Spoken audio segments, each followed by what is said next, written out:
Hello les amis, bonsoir et bienvenue sur la Data Solution. Dans la vidéo d'aujourd'hui, je vais vous montrer comment faire référence à une réponse précédemment collectée. Par exemple, nous voulons citer les noms des enfants qui seront collectés ici dans les intitulés des questions 4, 5 et 6.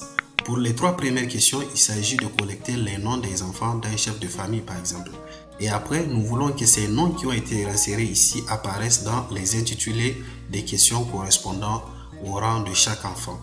Par exemple, sur le nom du premier enfant, c'est Serge. Lorsque je vais taper Serge ici et cliquer dehors, on verra que au niveau de la question 4, le nom Serge va apparaître dans l'intitulé des questions. Donc désormais, la question, ça serait quel est l'âge de Serge?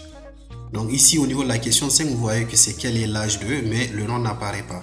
Et c'est le mot que je vais rentrer ici qui va apparaître à ce niveau. Donc dès que je vais mettre par exemple le nom de l'enfant, c'est Donald par exemple, et que je sorte, vous allez voir que le nom est apparu dans l'intitulé de la question. Donc ainsi de suite, si le nom ici, si c'est une fille, ici elle s'appelle Fatih, et que je tape, vous voyez que le nom de Fatih apparaît dans l'intitulé de la question. Alors comment faire cette manipulation et faire en sorte que les noms ou les réponses qui sont collectées précédemment dans une question texte apparaissent dans les intitulés des questions qui vont venir après. Cette question a été posée par l'un d'entre vous en bas d'une vidéo que j'avais postée précédemment. Alors pour faire cette manipulation, nous allons nous rendre directement dans Excel pour voir comment le faire dans le XLS Form. Ici, c'est sur le questionnaire qui m'a servi de créer ce petit formulaire que je viens de vous montrer. Et on voit ici que les questions concernant l'âge sont déjà rédigées. On a donc trois questions texte avec les noms des enfants, pour collecter les noms des enfants, et trois questions numériques pour collecter l'âge de chaque enfant. Donc ici, l'objectif, c'est de faire en sorte que le nom du premier enfant apparaisse ici entre le 2 et le point d'interrogation, celui du deuxième et du troisième également.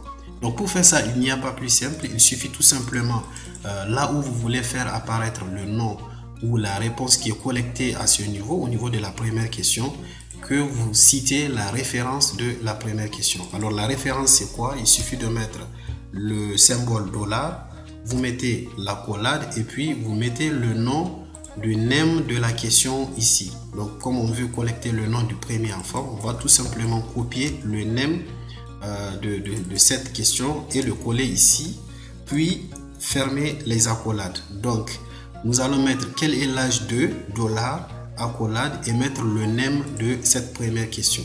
Donc la même chose au niveau de la cinquième question qui collecte le nom du deuxième enfant. On va encore mettre $, mettre les accolades et puis coller. Donc là, au lieu de enfant 1, ça sera enfant 2. Je ferme l'accolade et puis c'est terminé. Donc la même chose au niveau de, puisque déjà ici le nom, le name de la question nom du deuxième enfant c'est enfant 2. Si c'est autre chose, c'est cette autre chose là qu'il faut écrire ici. Donc là je vais mettre un peu d'espace pour que ça soit plus joli. Et ici également vous allez mettre $, ouvrir les accolades, citer la référence. Ici ça sera enfant 3. Je ferme les accolades et puis c'est fini. Donc là on a les références et dès que vous allez synchroniser, vous allez obtenir ce format-ci. Donc ici, si vous regardez, c'est Serge qui est apparu. Si je modifie le nom, vous allez voir que ces modifications seront prises en compte.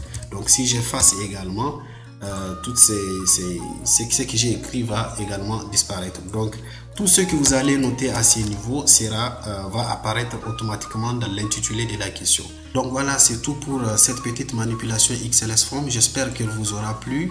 Et si vous avez besoin d'autres manipulations compliquées ou simples, n'hésitez pas de me le dire dans la zone de commentaires. Je me ferai le plaisir de vous les traiter prochainement. Merci beaucoup et n'oubliez pas de mettre un pouce bleu et de vous abonner si ce n'est pas encore fait. Merci, bye bye.